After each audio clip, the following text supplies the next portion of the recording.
बच्चों, आज मैं फिर वेलकम कर रहा हूँ आपका इनऑर्गेनिक केमिस्ट्री की क्लास में। और आप बच्चों को पता है कि हम लोग क्या कर रहे हैं।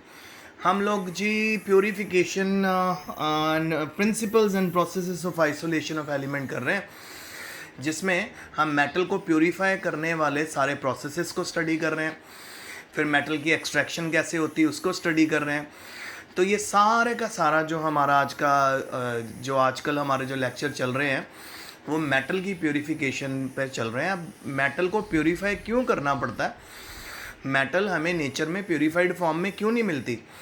मेटल को बेटा प्योरीफाई इसलिए करना पड़ता है क्योंकि मेटल के पास हमेशा एक्सेस ऑफ इलेक्ट्रॉन होते हैं, और मेटल अपने एक्सेस ऑफ इलेक्ट्रॉन हमेशा लूज़ कर देता है और उनको गेन कर लेती है इम्प्योरिटी, और उनके बीच में आयनिक बॉन्ड बन जाते हैं। मैंने आपको हर बार मैं बताता हूँ क्योंकि आपके माइंड में क्वेश्चन आता ही होगा कि भी मेटल को प्योरीफाई क्यों करना पड़ता है। हाँ, कुछ एक मेटल्स हैं जिनको प्योरीफिकेशन में कम हमारे प्रोसेसेस लगते हैं, जैसे निकल, कॉपर, और फिर उसके बाद गोल्ड है, फिर उसके बाद हमारी सिल्वर है। ये खासकर नॉन रिएक्टिव मेटल्स होती हैं, तो ये इम्प्योरिटी से बॉन्ड्स नहीं बनाती हैं, तो ईज़िली हम इनको एक्सट्रैक्ट कर सकते हैं सिंपल मेथड से। तो आज हमारे पास पहला क्वेश्चन है आपके लिए कि भी आप बताइए, write the name of main ore of copper and iron. So copper की जो मेन ओर है, एक तो आती है बेटा कॉपर पायराइट, एक आती है कॉपर ग्लैंस, एक होती है रूबी कॉपर। ठीक है बेटा, ये तो सारा क्रैमिंग पार्ट है, आप सबको इसको लर्न करना पड़ेगा। फिर आयरन की ओर्स में है haematite Fe2O3, limonite Fe2O3 3H2O, फिर मैग्नेटाइट है Fe3O4। ठीक है, ये सारी कॉपर और आयरन की ओर है। फिर उसके बाद अगला क्वेश्चन है, list the various step involved in the metallurgy of copper and discuss the process of smelting with reference to extraction of copper. तो बेटा स्मेल्टिंग आपको ऑलरेडी पता है, स्मेल्टिंग होता है वो प्रोसेस जिसमें मेटल ऑक्साइड में से हम आपकी इम्प्योरिटीज़ को रिमूव करते हैं, ऑक्सीजन को रिमूव करते हैं, पीछे प्योर मेटल बच जाती है आपके पास। ठीक है, दूसरा आपको अलग अलग उसने स्टेप पूछे कि कॉपर को प्योरीफाई करने के अलग अलग स्टेप बताओ। सो बेटा पहला स्टेप है कंसंट्रेशन ऑफ ओर। ठीक है, इसने सिर्फ नाम बताए हैं, डिस्कस मैं आपके साथ करता हूँ। कंसंट्रेशन ऑफ ओर में क्या होता है बेटा, हम इसमें मेटल की कंसंट्रेशन बढ़ाते हैं, इम्प्योरिटी की कंसंट्रेशन कम कर देते हैं with number of processes. Number 2 roasting. Roasting आपको मैंने करवाया हुआ है, जब भी आप मेटल की ओर को एक्सेस ऑफ एयर में या प्रेजेंस ऑफ एयर में हीट करो, जस्ट कब कहाँ तक हीट करना है, उसके मेल्टिंग पॉइंट से पहले पहले आपको हीट करना है, मेल्टिंग पॉइंट तक नहीं पहुँचना, उसको स्मेल्टिंग कहते हैं, सॉरी रोस्टिंग कहते हैं। फिर रोस्टिंग के बाद जब आप ऑक्सीजन से मेटल को ट्रीट कर देते हो ना बेटा, ये रोस्टिंग के अंदर जब मेटल और ऑक्सीजन आपस में रिएक्ट करते हैं तो मेटल ऑक्साइड बनते हैं। फिर स्मेल्टिंग वो प्रोसेस होता है जिसमें हम लोग मेटल ऑक्साइड में से मेटल ऑब्टेन कर लेते हैं। फिर उसके बाद बेटा हमारे पास दो प्रोसेसेस आ रहे हैं, एक हमारे पास आ रहा है बेसिमराइजेशन और दूसरा प्रोसेस आ रहा है refining of copper. Bessemerisation and refining of copper. ठीक है, सो ये दोनों मेथड हैं जिन मेथड के अंदर हम मेटल की प्योरिटी बढ़ाते हैं। सपोज स्मेल्टिंग्स तक हमें जो मेटल मिल जाती है और बेसिमराइजेशन के एंड तक हमें जो मेटल मिल जाती है उसमें 80 to 70% तक प्योरिटी आ जाती है, पर अगर आपने उसको 99 तक प्योरिटी लेके जानी है, 99.9% तक प्योरिटी ले जानी है, तो उसको रिफाइनिंग बोलते हैं। कहीं पे भी आपको अगर वर्ड पता चले, सुनने में है रिफाइनिंग, रिफाइनिंग का मतलब ही ये होता है कि मेटल की प्योरिटी बढ़ाना, उसकी परसेंटेज, प्योरिटी की परसेंटेज को बढ़ाने को हम रिफाइनिंग बोलते हैं। ठीक है, सो इन सभी स्टेप्स में से उसने हमें सिर्फ एक स्टेप डिस्कस करने के लिए बोला है, वो है smelting. So according to Ellingham diagram, बेटा यहाँ पे एक डायग्राम दिया हुआ है, इसको ये भी मैं आपको समझाऊंगा। ये देखिए आपके सामने डायग्राम है। इलेंगम डायग्राम के अंदर आपके पास जो डेल्टा जी यानी आपकी जो होती है total enthalpy of the system, heat of the system, और इसको हम किसके वर्सेस ट्रीट करते हैं, टेम्परेचर के साथ ट्रीट करते हैं। ये फॉर्मेशन करता है कॉपर ऑक्साइड की at the top. So top के ऊपर आपके पास कॉपर ऑक्साइड बनेगा, यानी मेटल ऑक्साइड बन रहा है। So it is very easy to reduce oxide of ore of copper directly to metal by heating with coke. तो ये जो लाइन आपको नजर आ रही है ना, it is very easy to reduce oxides of copper, ores of copper directly to metal by heating with coke, ये जो बेटा एक्चुअल में आपको नज़र आ रहा है ना, ये स्मेल्टिंग प्रोसेस है। तो स्मेल्टिंग में होता ही तो यही है ना, जब मेटल ऑक्साइड को हम हीट करेंगे कोक के साथ, सो कार्बन मोनोऑक्साइड की फॉर्म में इम्प्योरिटी निकल जाती है, कार्बन मोनोऑक्साइड के साथ इम्प्योरिटी भी बाहर आ जाती है, पीछे प्योर मेटल बचती चले आगे। फिर स्मेल्टिंग कैसे is performed in blast furnace. ये देखिए, ये पूरा ब्लास्ट फर्नेस है। ब्लास्ट फर्नेस एक भट्टी की तरह होता है, ठीक है बेटा। और आप नोटिस करोगे कि जैसे जैसे आप नीचे आते जाते हो टेम्परेचर बढ़ता जाता है, और फाइनली जब इसके अंदर हमारी मेटल प्योरीफाई हो जाती है, वेस्ट गैसेस, ये देखिए यहाँ पे बना हुआ, वेस्ट गैसेस बाहर निकल जाएंगी। और वाटर जैकेट भी है जो साइड में चलती है, ठीक है। एयर ब्लास्ट है जो मेंटेन करके रखता है वहाँ पे हाई टेम्परेचर। तो ऊपर से आपने डालना है रोस्टेड ओर डालनी है, ठीक है, जिसको ऑक्सीजन से ट्रीट कर लिया है, थोड़ी सी कोक डालनी है और सिलिका डालनी है। रोस्टेड ओर डालोगे तो यानी उसकी हमारी रोस्टिंग होगी, यानी मेटल ऑक्साइड में कन्वर्ट हो गया। उसके अंदर आप कोक के साथ सिलिका डालोगे, यानी आप क्या कर रहे हो, स्मेल्टिंग। इस मेटल ऑक्साइड में से ऑक्सीजन कार्बन मोनोऑक्साइड की फॉर्म में, वेस्ट की फॉर्म में बाहर निकल जाएगा। और फाइनली जो वेस्ट स्लैग है, जो वेस्ट है जो अपने साथ इम्प्योरिटी ले आया है, वो इधर से बाहर आ जाएगा और प्योर मेटल आपकी यहाँ पे बाहर आएगी, ठीक है। तो आइए आगे बढ़े। Blast furnace is provided with water jacket, inner side of blast furnace is lined with fire bricks, ठीक है। आपको पता है कि आपने कभी भट्टी, अगर आप ध्यान से देखें, किसी भी किल्न को देखें, तो आप नोटिस करेंगे कि किल्न के अंदर जो सारी जो इंटरनल लाइनिंग होती है वो ईंटों की होती है। तो जब हम इसको बहुत टेम्परेचर दे देते हैं बेटा, तो वो लाल हो जाती हैं बिल्कुल, बहुत हाई टेम्परेचर पे ब्रिक्स पहुंच जाती हैं। और बेस पे आपको टायरस प्रोवाइड होता है, वो सप्लाई करता है blast of air for heating, क्योंकि बेटा जितनी एयर होगी ना, एयर के अंदर उतनी हीटिंग प्रमोट होती है। आपको पता है कि आग एयर की प्रेजेंस में ज़्यादा लगती है। फिर फॉलोइंग रिएक्शन, ये देखो आपके पास आयरन सल्फाइड है, ऑक्सीजन से ट्रीट करा आयरन ऑक्साइड बना। फिर कॉपर ऑक्साइड को आयरन सल्फाइड से ट्रीट करा, कॉपर सल्फाइड बना। फिर जो ये वेस्ट निकला है FeO, ये इसके साथ वेस्ट था, ये वेस्ट सिल्फर सल्फर सिलिकॉन डाइऑक्साइड के मिलके स्लैग बन जाएगा, और ये स्लैग हम बाहर निकाल लेंगे और मोल्टन मैट आ जाएगा। अच्छा, दो प्रोडक्ट हमें ऑब्टेन बनता है, 2 लेयर में बनता है। अपर लेयर बनती है स्लैग की और लोअर लेयर बनती है मोल्टन मिक्सचर की,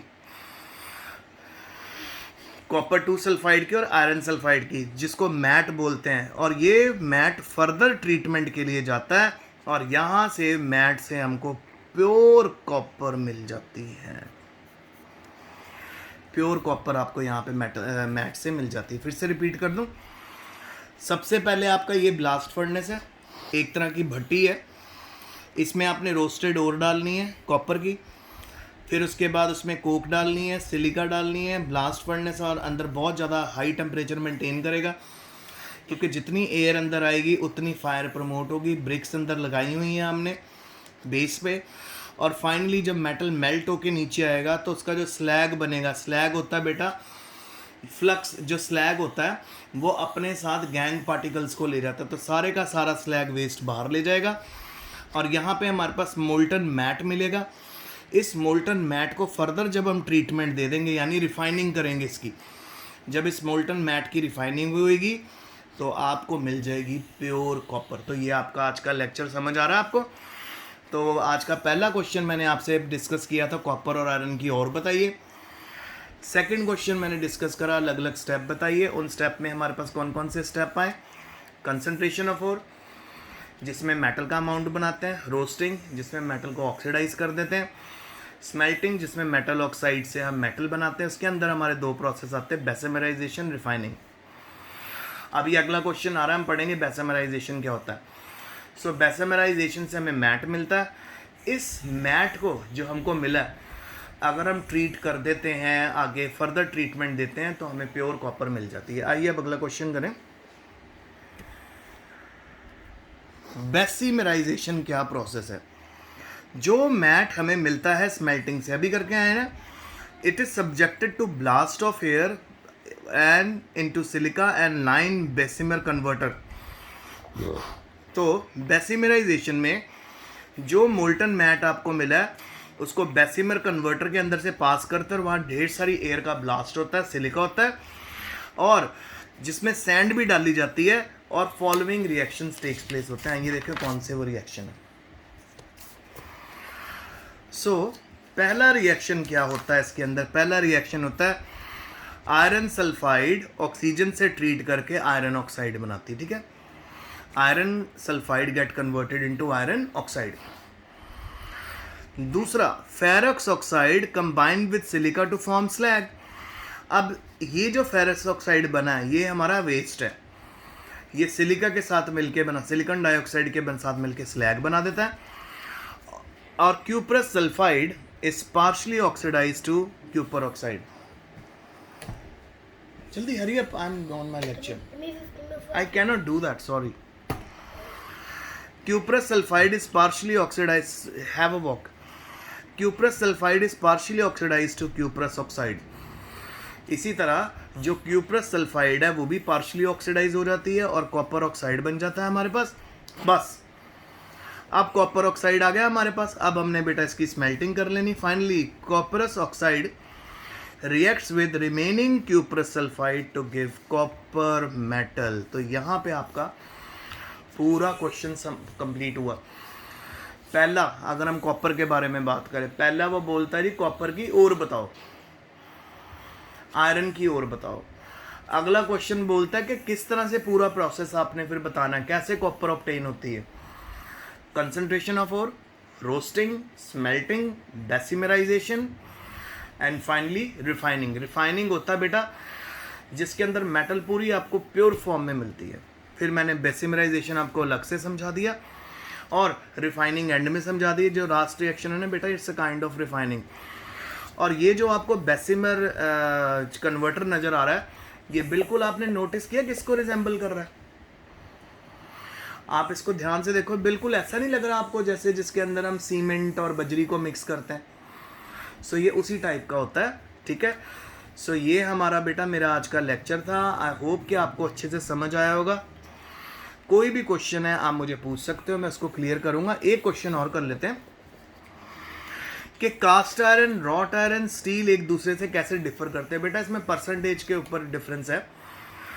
सबसे पहले तो हम बात करते हैं कास्ट आयरन की। सबसे पहले ये सबसे इम्प्योर फॉर्म होती है आयरन की। इसमें 4% कार्बन होता है और बहुत सारी इसमें इम्प्योरिटी होती है। सल्फर होती है, फास्फोरस होती है, सिलिकॉन होती है, मैंगनीज होती है। इन इम्प्योरिटीज़ के करके ये बहुत ज़्यादा हार्ड और ब्रिटल होती है, इसीलिए इसको पिग आयरन भी बोलते हैं। तो बेटा जो सबसे हार्ड आयरन आपको मिलेगी ना, उसमें इम्प्योरिटी सबसे ज़्यादा होंगी। कभी कभी हमारी थिंकिंग ये कहती है कि जी जितनी मेटल प्योर होगी उतनी हार्ड। नो, जितनी मेटल प्योर होती है उतनी ज़्यादा वो सॉफ्ट हो जाती है, उतनी वो डक्टाइल हो जाती है, उतनी वो मैलिएबल हो जाती है। डक्टाइल का मतलब होता है बेटा उसकी हम पतली थिन शीट्स बना सकते हैं। मैलिएबल का मतलब उससे हम वायर एक्सटेंड कर सकते हैं। तो जितनी इम्प्योरिटी ज़्यादा होगी उतनी ज़्यादा हार्ड मेटल। तो कास्ट आयरन जो है यानी पिग आयरन, वो सबसे हार्ड क्यों होती है? क्योंकि इसमें बेटा इम्प्योरिटी बहुत ज़्यादा होती है।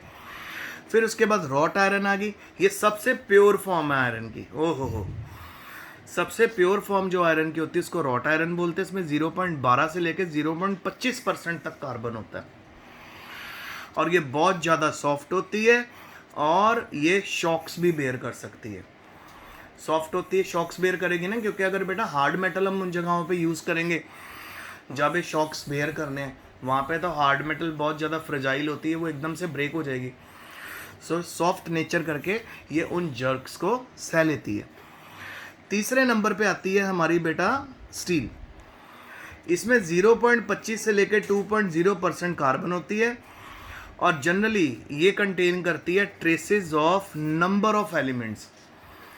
नंबर ऑफ एलिमेंट्स इसमें आपको मिलेंगे। कोबाल्ट मिलेगा, निकल मिलेगा, क्रोमियम मिलेगा, मोलिब्डेनम मिलेगा, टंगस्टन मिलेगा, मैंगनीज मिलेगा। ठीक है, नंबर ऑफ एलिमेंट ट्रेसेस में होते हैं और कार्बन इसमें 2.0% होता है। अच्छा, प्योरिटी अगर देखोगे, जो प्योरिटी है, स्टील आपकी कास्ट आयरन और रॉट आयरन के बीच में आती है। कास्ट आयरन होगी बहुत ज़्यादा इम्प्योर, रॉट आयरन होगी बिल्कुल प्योर, और उसके बीच में आ गई हमारी स्टील, और ये बहुत कम ब्रिटल होती है और मॉडरेटली हार्ड होती है।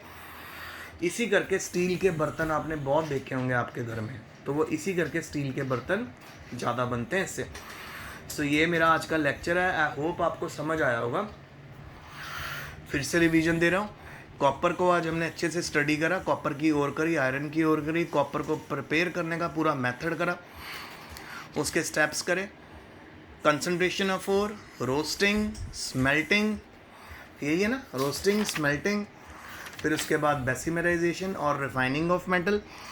फिर उसके बाद मैंने आपको बेसिमराइजेशन अलग से एक्सप्लेन करा, और 3 तरह के आयरन आज आपको बताया। कास्ट आयरन जिसमें सबसे ज़्यादा प्योरिटी है, सॉरी इम्प्योर है, रॉट आयरन सबसे प्योर है, और फिर उसके बाद लास्ट स्टील जो इन दोनों के बीच में आती है।